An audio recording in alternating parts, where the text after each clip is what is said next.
नमस्कार, मैं अभिषेक कुमार आप सभी का स्वागत करता हूं फोकस स्टडी विद अभी में। तो आप सभी को मेरा जय गुरु।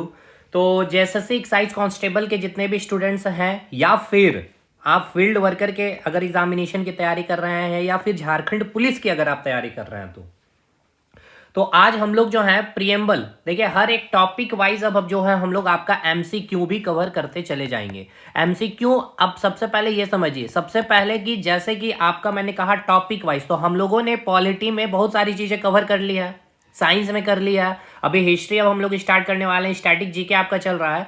तो पॉलिटी में हम लोगों ने प्रियम्बल से हम लोग चीजों को स्टार्ट कर रहे हैं, मतलब आपका एमसीक्यू। इससे पहले मैंने आपको करवाया था पूरा एक्ट, इसके बाद मैंने आपको संविधान सभा के बारे में बतलाया। तो एक्ट का भी पूरा एमसीक्यू, संविधान सभा का भी एमसीक्यू मैं आपको करवाऊंगा, लेकिन प्रियम्बल से मैं स्टार्ट कर रहा हूं, काफी इंपॉर्टेंट चैप्टर है। तो जितने भी आपके एग्जामिनेशन में पूछे गए हैं प्रियम्बल से सवाल, जैसे कि आपका एसएससी में पूछा गया सवाल हो, इसके अलावे आप देख सकते हैं सारे एसएससी, इसके अलावे आपके आरआरबी में, जेपीएससी में जितने पूछे गए सवाल है वो मैंने आपको यहाँ पे करवा दिए हैं। तो और मैं सारा चीज को डिस्कशन भी कराते चलूंगा। तो जो भी अगर हमारे साथ जुड़ना चाहते हैं, तैयारी करना चाह रहे हैं अगर एक्साइज कांस्टेबल की या फिर फील्ड वर्कर की या झारखंड पुलिस की, तो आप हमारा एप्लीकेशन इंस्टॉल कर सकते हैं। फोकस स्टडी विद अभी के नाम से आपको मिलेगा। और कोई भी सवाल, कोई भी अगर आपको डाउट है तो आप इस नंबर पे संपर्क भी कर सकते हैं।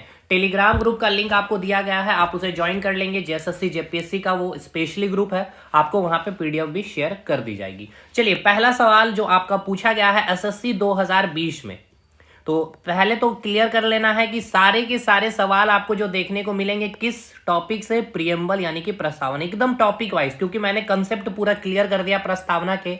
अब जितने भी अच्छे अच्छे सवाल हैं मैंने आपको यहाँ पे करवा दिए। चलिए, पहला सवाल, भारतीय संविधान की प्रस्तावना के संबंध में कौन सा कथन सत्य है? एसएससी 2020 स्टैंडर्ड सवाल है आपका। आपको यह पूछा गया है कि जो भारतीय संविधान की जो उद्देशिका है यानी कि प्रस्तावना है, उसमें आपको 4 कथन दिए गए हैं, कौन सा कथन है सत्य वो आपको बतलाना है। पहला जो आपको स्टेटमेंट दिया गया है कि यह संविधान का भाग नहीं है, ठीक है, पहला स्टेटमेंट। दूसरा, इसे 1972 में संविधान में एक संविधान संशोधन द्वारा बाद में सम्मिलित किया गया था। इसे 1972 में, ध्यान से समझिएगा, संविधान में क्या किया गया था? एक संविधान संशोधन किया गया था, उसके बाद इसको क्या किया गया था? सम्मिलित किया गया था। तीसरा स्टेटमेंट लिखा गया है, इसे संसद के द्वारा संशोधित नहीं किया जा सकता है। लेकिन आपसे क्या पूछा गया, ध्यान रखना, आपसे पूछा गया कि इनमें से कौन सा कथन सत्य है। और चौथा स्टेटमेंट जो दिया गया है, यह प्राप्त किए जाने वाले उद्देश्यों को इंगित करता है। तो चलिए, आप पहले अपने सवालों का इसका सही जवाब दें, फिर हम इन सारे ऑप्शन को मैं आपको डिक्टेट करूंगा, थोड़ा सा एक्सप्लेन करूंगा। चलिए, पहला स्टेटमेंट लेते हैं, आपने जवाब दे दिया होगा, या संविधान का भाग नहीं है। भैया देखिए, ये संविधान का भाग नहीं है, मैंने आपको प्रस्तावना में पढ़ाया था। अब चलिए मैं आपको थोड़ा सा कंटेंट में लेकर चलता हूं, कहां पे वो सारी चीजें लिखी गई है। इस सवाल का जवाब आपको एज इट इज यहां पे मैंने लिख दिया था। देखिए, यहां पे आप देखेंगे, ये एक सिंपल सा लाइन में मैंने सारी चीजें लिख रखी थी कि स्टार्टिंग में, शुरुआत में जब संविधान लागू हुआ, संविधान कब लागू हुआ? सबसे पहले पहला सवाल कि 26 नवंबर 1949 में क्या हुआ? हमारे संविधान को क्या कर लिया गया था? अंगीकृत कर लिया गया था, यानी कि अडॉप्ट कर लिया गया था, स्वीकार कर लिया गया था। फिर 26 जनवरी 1950 में क्या हुआ? संविधान को क्या कर दिया गया? लागू कर दिया गया। ये 2 सवाल क्लियर हो गया। चलिए, 26 नवंबर को कौन सा डे मनाते हैं? चलिए, ये आपका काम है, ये आपका जवाब देना।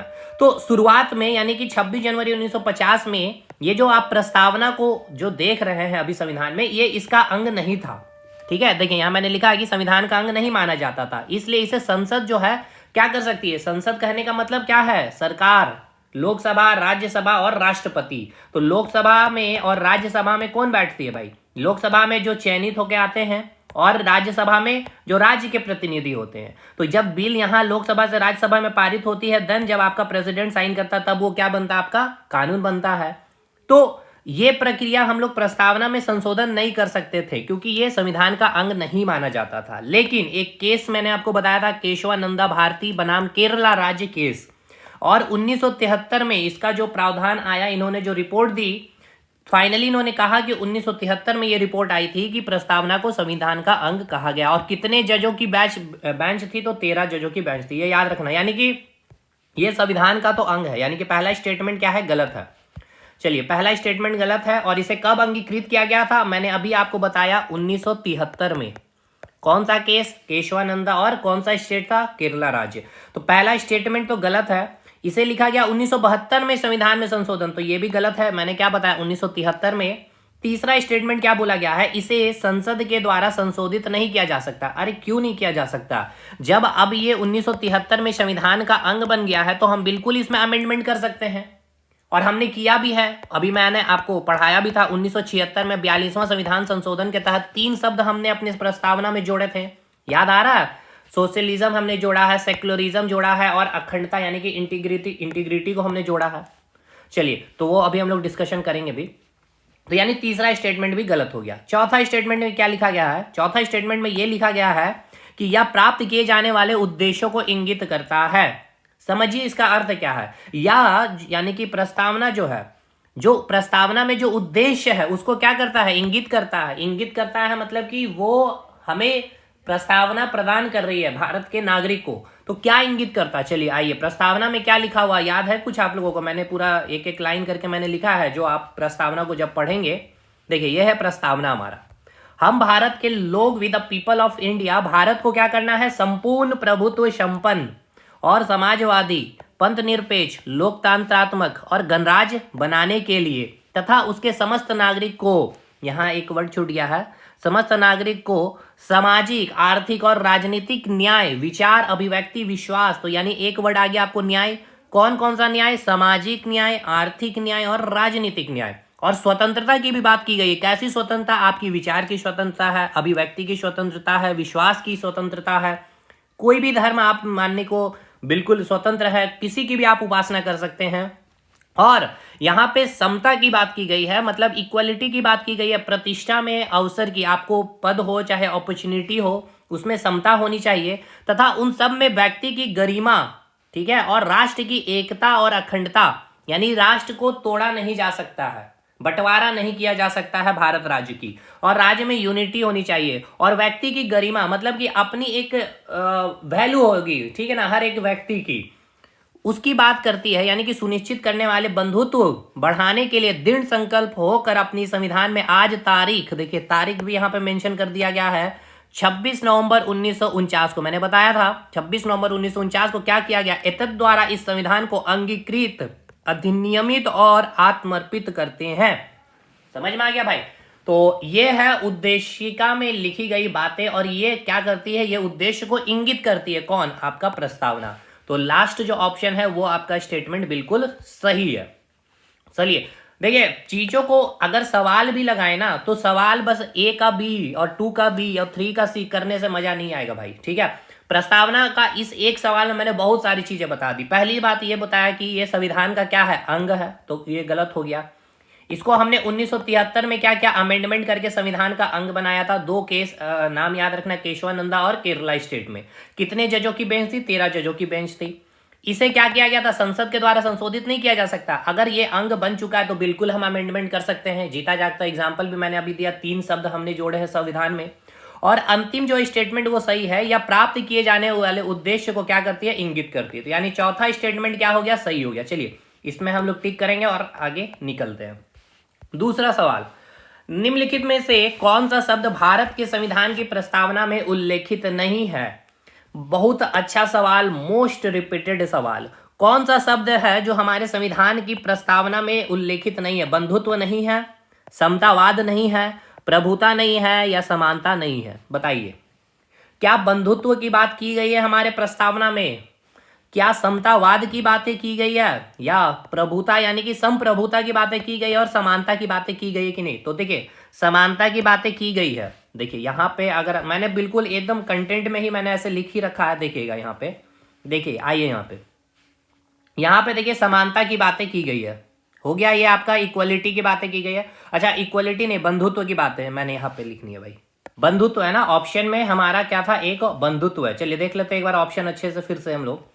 चलिए, समानता है और बंधुत्व है दोनों, यानी कि समानता भी है, बंधुत्व भी है, और समानता, ये दोनों मैंने आपको दिखा दिया। अब देखते हैं कि समतावाद कहीं है और प्रभुता है या नहीं है। चलिए देख लेते हैं, हमारी प्रस्तावना को एक बार ओपन करते हैं। तो हमारी प्रस्तावना में देखिए, सबसे पहले स्टार्टिंग किससे होता है? We the people of India. मैंने बताया सोवरेन की बातें संप्रभुता, यस ये भी है। क्या समतावाद कहीं है? तो देखिए समतावाद आपको कहीं भी लिखी नहीं मिलेगी, यानी कौन सा शब्द का उल्लेखन नहीं किया गया हमारे प्रस्तावना में, समझ में आ गया आपको? तो दूसरा का क्या सही जवाब होगा? दूसरा का सही जवाब होगा यानी कि ये समतावाद, इसका उल्लेख नहीं किया गया हमारे संविधान में। चलिए आगे बढ़ते हैं। इनमें से कौन भारत को एक सेक्युलर राज्य के रूप में वर्णित करता है? ठीक है, ये 2019 का पूछा गया सवाल है। देखिए समझिए, सेक्युलर राज्य, सबसे पहले ये राज्य कब हम आपको समझाएं कि राज्य का मतलब क्या है? जिसके पास अपना कोई भूभाग होगा। ये छत्तीसगढ़ राज्य, झारखंड राज्य नहीं, भारत राज्य की बात की गई। तो कब है कहेंगे भारत एक सेक्युलर राज्य है? तो राज्य कहलाने के लिए भारत के पास अपना एक भूभाग होना चाहिए, अपनी एक जनसंख्या होनी चाहिए, अपनी एक सरकार होनी चाहिए और संप्रभुता वाला राज्य होना चाहिए। संप्रभुता वाला राज्य मतलब या कि जो देश है उस देश की जो सरकार है वह स्वतंत्र है, अपने देश के हित के लिए कोई भी कानून बनाने के लिए, कोई भी निर्देश देने के लिए किसी भी अदर कंट्री का इसके ऊपर प्रेशर नहीं है। तो ये बिल्कुल हम लोग हैं। अब बात करते हैं ये सेक्युलर क्या होता है। सेक्युलर कहने का मतलब ये कि भारत यानी हमारा जो संविधान कहता है कि हम भारत का यानी भारत राज्य का अपना कोई भी धर्म नहीं है, ठीक है ना। हर भारत के नागरिक को अपनी स्वतंत्रता, अपनी स्वेच्छा के अनुसार किसी भी धर्म को मानने का क्या है? स्वतंत्रता है। तो ये हो गया सेक्युलर कहने का मतलब कि उस राज्य में जो भी शासन प्रणाली चलेगी कोई धार्मिक दृष्टिकोण से एक माइंड सेटअप हो गए वहां की जो मुखिया है, जैसे कि प्रधानमंत्री, जो राष्ट्रपति, वो माइंड सेटअप करके काम नहीं करेगी। जैसे कि अगर इंडिया, तो इंडिया में ऐसा नहीं है कि यहाँ पे हिंदुज्म की अगर पॉपुलेशन ज्यादा है तो जो यहाँ राजनीतिक व्यवस्था में आपको हिंदुज्म की कोई भी चीजें दिखेगी नहीं, ये सेक्युलर है। कहने का मतलब है कि हमारा जो भारत है इसका कोई भी अपना धर्म नहीं है। चलिए ठीक है, यानी कि सबसे बड़े सर्वोपरि क्या है? हमारा संविधान, यानी कि संविधान ही धर्म है भारत का। चलिए भाई, यानी क्वेश्चन में आगे हम लोग समझ गए सेक्युलर राज्य क्या। तो ये बातें आपकी कहां लिखी गई है कि भारत एक सेक्युलर राज्य है, यही आपसे सवाल किया गया है। तो निर्देशन सिद्धांत में, प्रस्तावना में, संघ सूची में या राज्य सूची में? तो भाई प्रस्तावना में साफ साफ लिखी गई है, सेक्युलरिज्म की बात की गई। अभी मैंने आपको पढ़ के सुनाया भी था और मैं आपको एक बार फिर से दिखला भी दे रहा हूं। चलिए देखिए भाई, ये है आपका यहाँ पे सेक्युलरिज्म, ये रहा पंथ निरपेक्षवाद। अब एक चीज चलिए यहाँ पे हम लोग क्लियर कर लेते हैं, अगर यहाँ आए हैं तो हमारा जब संविधान अंगीकृत किया गया 26 नवंबर 1949 को और हमारा संविधान लागू हुआ 26 जनवरी 1950 को, तो जब 26 जनवरी 1950 को हमारा संविधान लागू किया जा रहा था उस समय प्रस्तावना भी है भाई, ठीक है ना। उस समय जब हमारी प्रस्तावना की बात की जाए तो प्रस्तावना में एक आपका पंथ निरपेक्षवाद यानी कि सेक्युलरिज्म, दूसरा आपका समाजवाद यानी कि सोशलिज्म, ये दो शब्द, और एक और शब्द आपको याद रखना है अखंडता यानी कि इंटीग्रिटी, ठीक है ना। क्या है? अखंडता यानी कि इंटीग्रिटी। ये तीन शब्द आपको याद रखने हैं, अखंडता, उसके बाद आपको याद रखना है सेक्युलरिज्म और एक आपका सोशलिज्म। ये शब्द नहीं थे कब? 26 जनवरी 1950 को जब संविधान लागू किया जा रहा था। और ये भी याद रखना है कि प्रस्तावना संविधान का अंग भी नहीं था उस समय। ये अंग कब बन रहा है? 1973 में, अभी मैंने आपको बतलाया। तो ये जो तीन शब्द है सोशलिज्म, सेक्युलरिज्म और अखंडता, ये हमारे प्रस्तावना में कब जोड़ा गया?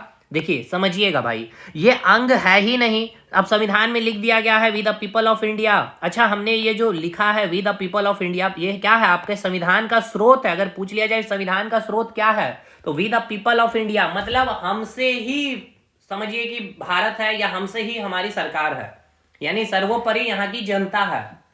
तो पहली बात ये लिखी गई है। फिर सोवरेन लिखी गई है, डेमोक्रेटिक रिपब्लिक बातें लिखी गई है। इसके बाद ये बातें नहीं लिखी गई थी, ये बाद में इसको जोड़ा गया हमारे संविधान में। फिर न्याय की बातें की गई है। कौन कौन से न्याय? सोशल न्याय, इकोनॉमिक न्याय और पॉलिटिकल न्याय। ये न्याय हमने कहां से लिया था? रसिया में, जब रूस की क्रांति आई थी उसके बाद ही हमने उनके संविधान को स्टडी किया, जो संविधान निर्माता थे, उसके बाद हमारे संविधान में इसे ऐड किया गया। फिर हमने फ्रीडम ऐड किया, स्वतंत्रता।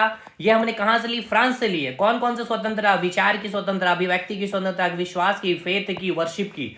और फिर हमने समानता, हमने संविधान में अपने प्रस्तावना में ऐड जो लिया वो हमने कहां से लिया? फ्रांस से लिया था। किसकी समानता की बात होती है? समानता वर्ड ये गलत है, ये होगा आपका समता, ठीक है ना। अपॉर्चुनिटी और पद की, और इसके बाद है फ्रेटर्निटी यानी बंधुत्व की बातें हमने अपनी प्रस्तावना में फ्रांस से जोड़ा है। क्या है बंधुत्व? यानी कि स्वयं का एक आत्मसम्मान, यानी हर एक व्यक्ति का अपना एक डिग्निटी होगा, एक आत्मसम्मान होगा, किसी के आत्मसम्मान से आप नहीं खिलवाड़ कर सकते हैं, और एक एकता की बात की गई है। लेकिन बाद में अखंडता को बंधुत्व में जोड़ा गया। कब? 1976 में 42वां संविधान संशोधन करके। तो ये सवाल आपसे पूछा जाएगा, ये 3 शब्द याद रखना है, सेक्युलरिज्म, पंथ निरपेक्षवाद, समाजवाद और अखंडता यानी कि इंटीग्रिटी को अब संविधान में के प्रस्तावना में कब जोड़ा गया और 1976 में कौन सा अमेंडमेंट करके? तो 42वां संविधान संशोधन करके। अब एक बात को समझिए, 1976 में क्या किया गया? इसको जोड़ा गया, और 1973 में ये आपकी जो प्रस्तावना है ये संविधान का अंग बना। क्योंकि अगर ये संविधान का अंग नहीं बन पाता तो हम इसमें क्या अमेंडमेंट कर सकते, संशोधन कर सकते? नहीं कर सकते, क्योंकि अगर ये संविधान का अंग ही नहीं है भाई, मतलब ये है कि ये आपकी अगर कोई सामान है, जैसे कि आपके पास 2 बुक है, ठीक है, 2 किताबें हैं।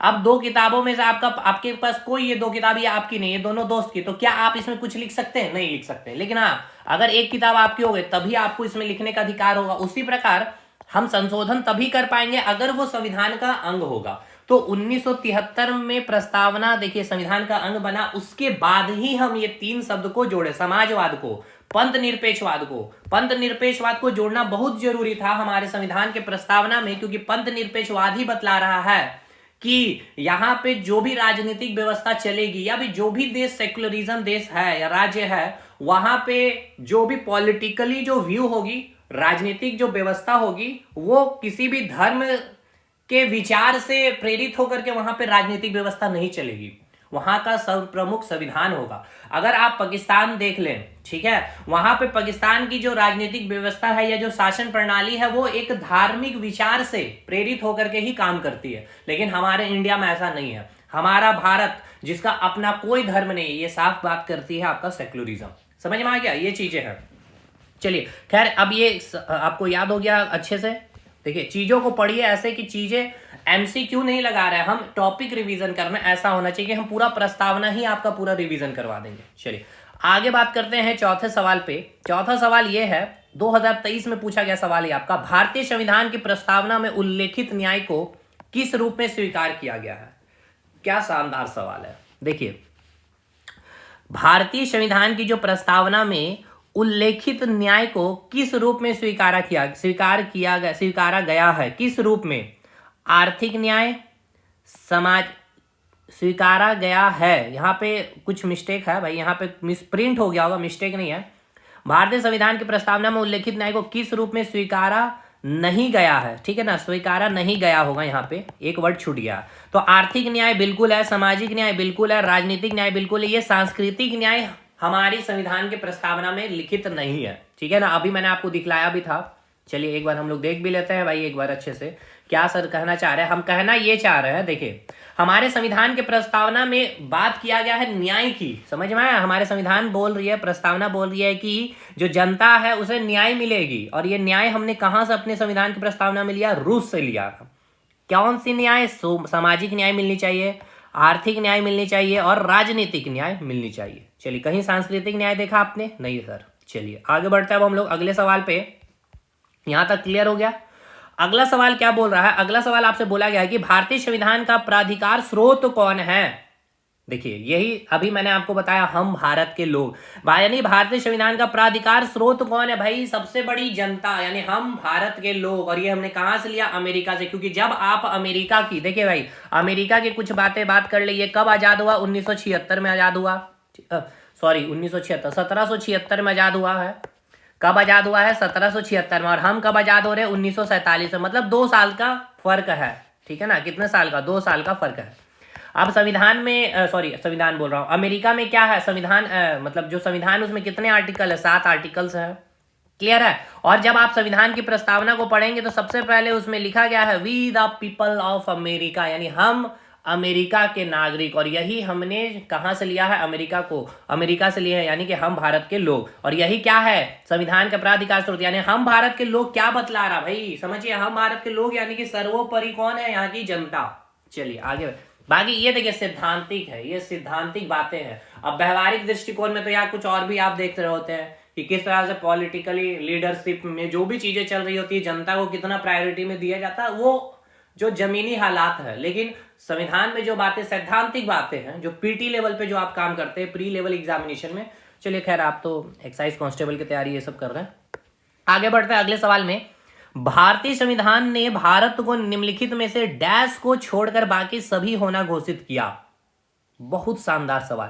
क्वेश्चन बोला यह है कि भारतीय संविधान ने भारत को निम्नलिखित में से किसको, डैश को, किसको छोड़कर बाकी सभी होना घोषित किया। भारत एक साम्यवादी, भारत एक गणराज्य, भारत एक समाजवादी राज्य है या धर्मनिरपेक्ष। देखिए भारत एक धर्मनिरपेक्ष राज्य है, सेक्युलरिज्म है, ये तो भाई साफ साफ प्रस्तावना में हमने जोड़ लिया। कब जोड़ा? 42वां संविधान संशोधन करके 1976 में, यानी ये तो हमने छोड़ा नहीं भाई, हमने एक्सेप्ट किया। समाजवादी सेक्युलरिज्म भी हमने 42वां संविधान संशोधन करके 1976 में जोड़ लिया। गणराज्य तो ये स्टार्टिंग में ही जब प्रस्तावना को अडॉप्ट किया गया उसी समय बात की गई है। साम्यवादी की बात नहीं की गई, यानी यही आपका सही जवाब होगा।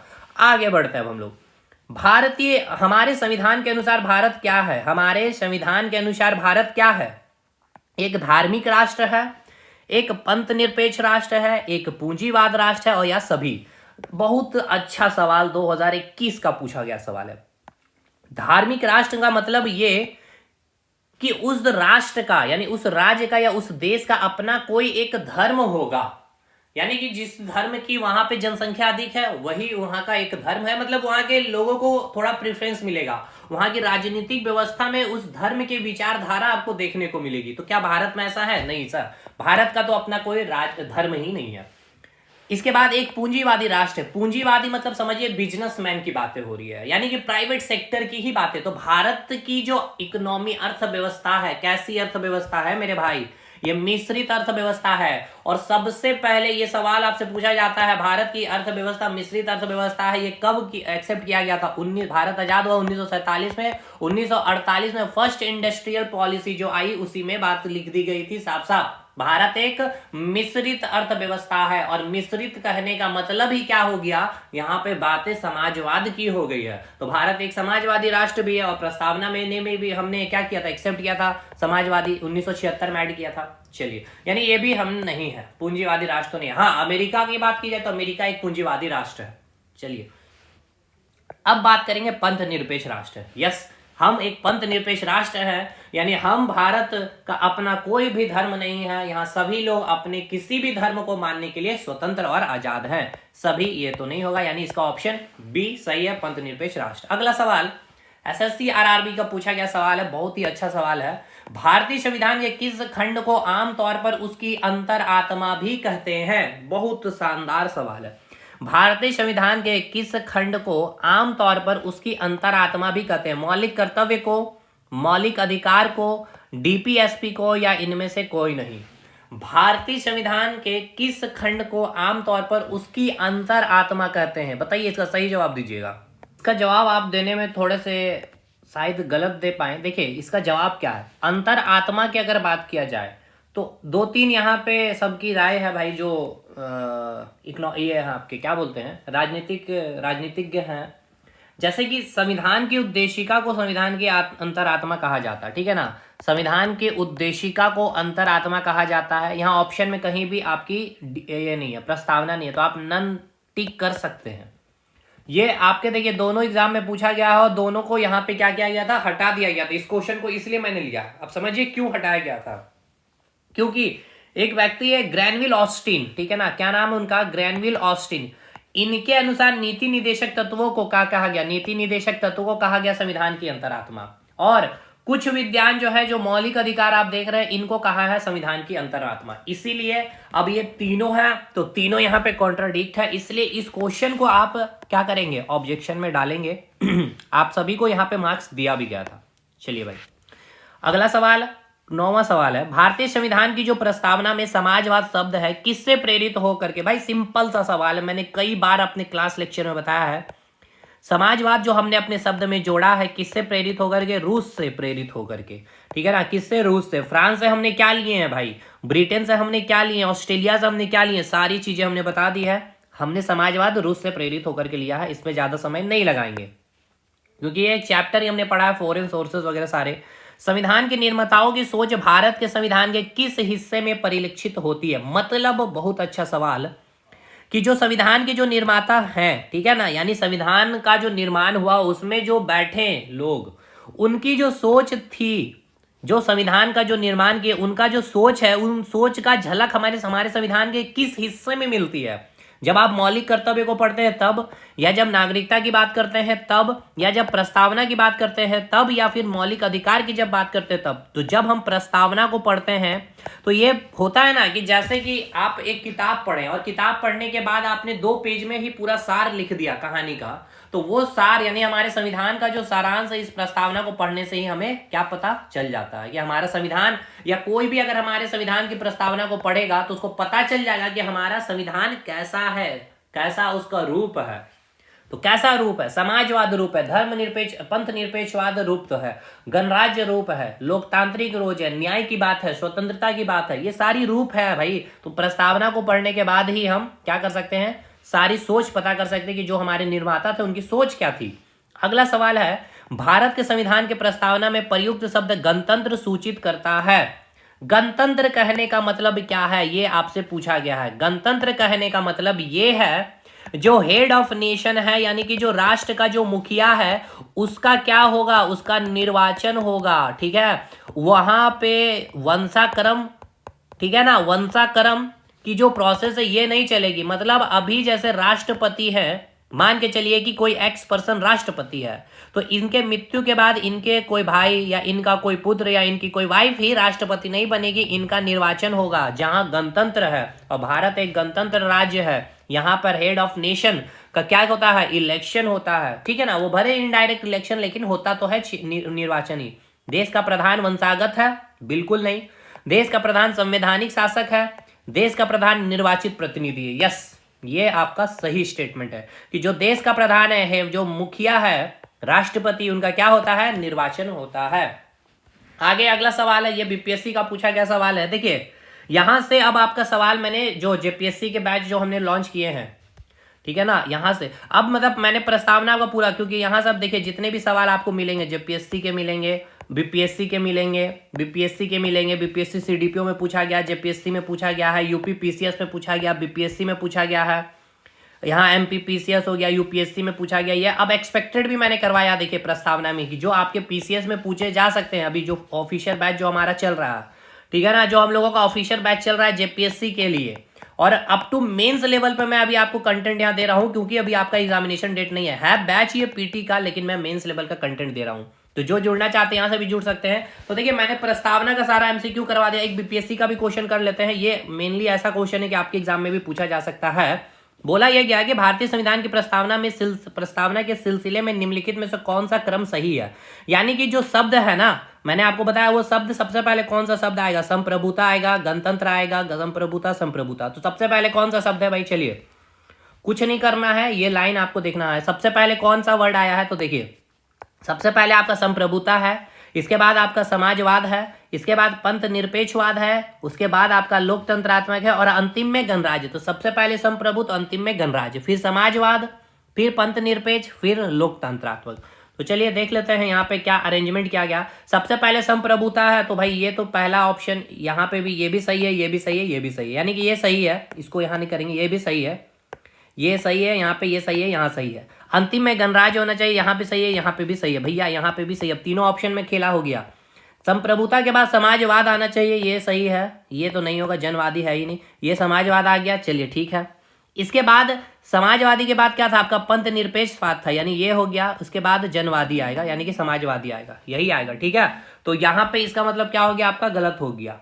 तो संप्रभुता हो गया, समाजवादी हो गया, पंथ निरपेक्ष हो गया, जनवादी, उसके बाद गणतंत्र। तो चौथा ऑप्शन आपका ये सही है, ये अरेंजमेंट है। अब आपको मैं दिखाता हूं ये अरेंजमेंट कैसे। देखिए जनवादी से कंफ्यूज नहीं होना है।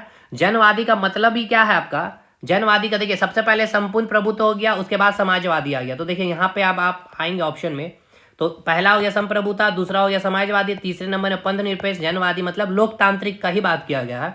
लोक मतलब क्या भाई, लोक लोक लोक मतलब एक एक व्यक्ति की बात हो रही है, यानी कि जनवादी की बात हो रही है। वही बंदा, जन मतलब होता है एक व्यक्ति, ठीक है ना। जनादेश दिया जाता, नेता क्या बोलते हैं हमेशा उनके भाषा में, जनादेश एक वर्ड सुनिएगा, यानी कि जन जन के आदेश से, यानी एक एक व्यक्ति के आदेश से मैं चयनित हुआ हूं। तो हर एक व्यक्ति के लिए लोग काम करेंगे, नेता, ठीक है। लोकतंत्रात्मक एंड गणराज्य, तो देखिए यहाँ पे यही सीक्वेंस होगा, लोकतंत्रात्मक को ही जनवादी कहेंगे, गणराज्य। बाकी बीपीएससी का अगला एक और सवाल आप लोग सॉल्व कर लीजिए, थोड़ा सा स्टैंडर्ड मैं बढ़ा दे रहा हूं। भारत के संविधान की प्रस्तावना निम्नलिखित में से किस एक को पहले मुख्य रूप से सम्मिलित नहीं किया गया था? स्वतंत्रता समानता को, धर्मनिरपेक्ष प्रजातंत्र को, समाजवाद समानता को, समाजवाद और धर्मनिरपेक्ष को। मैंने बताया था कि समाजवाद और धर्मनिरपेक्ष को और अखंडता को 42वां संविधान संशोधन करके जोड़ा गया था, ये हो गया। बाकी चलिए ये सब बीपीएससी जेपीएससी में जो हमने करवाना, ये सारा क्वेश्चन और एक्सपेक्टेड क्वेश्चन करवाएंगे। आपका प्रस्तावना फुल मैंने रिवीजन करवा दिया भाई, ठीक है ना। इसमें प्रस्तावना में और भी कोई चीजें बची नहीं है, मैंने फुल रिवीजन करा दिए हैं। चलिए एक बार देख भी लेते हैं क्या क्या चीजें, अगर छूटा हो कुछ भी यहाँ पे। एक चीज आपको याद रखना है कि 13 दिसंबर 1946 को नेहरू जी ने ऑब्जेक्टिव रेजोल्यूशन प्रस्ताव पारित किया था, और इसको ही क्या किया गया था फिर, इसके ऊपर अध्ययन किया गया, और इसी को क्या किया गया 1947 में एक्सेप्ट कर लिया गया था, ठीक है। और यहाँ पे एक शब्द आपको याद रखना है कि इनके ऑब्जेक्टिव रेजोल्यूशन में एक शब्द है स्वतंत्रता, ये स्वतंत्रता शब्द को हटा दिया गया था। ये खैर आपके एग्जाम के लिए इंपॉर्टेंट नहीं है, जेपीएससी वगैरह में पूछता है। संविधान की आत्मा कहा गया है, प्रस्तावना को भारतीय संविधान की आत्मा या हृदय कहा जाता है। राइट टू कॉन्स्टिट्यूशनल रेमेडी, ये सब हो गया, आपको मैंने ये करवा दिया, ये भी मैंने पूरा बता दिया है। चलिए तो ये हो गया पूरा प्रस्तावना समाप्त। मतलब ये एमसीक्यू सेशन नहीं था एक तरह से आपका, थोड़ा सा मैंने फास्ट किया है कंसेप्चुअली, थोड़ा सा चीजों को नहीं कराया भाई, क्योंकि मैंने करा रखा है ऑलरेडी अपने बैच में, ठीक है। तो ये हो गया अब आपका इंड। अब इसके बाद प्रस्तावना के बाद सोर्स जो है उसको एक साथ खत्म कर देंगे, फिर पार्ट 1 आर्टिकल 1 से लेकर आर्टिकल 4 का क्वेश्चन करेंगे, फिर आर्टिकल 5 से लेकर आर्टिकल 11, फिर 12 से 35, ऐसे करते करते पूरा 395 आर्टिकल भी हम लोग खत्म कर लेंगे। चलिए मिलते हैं हम लोग अगले वीडियो में, तब तक के लिए धन्यवाद।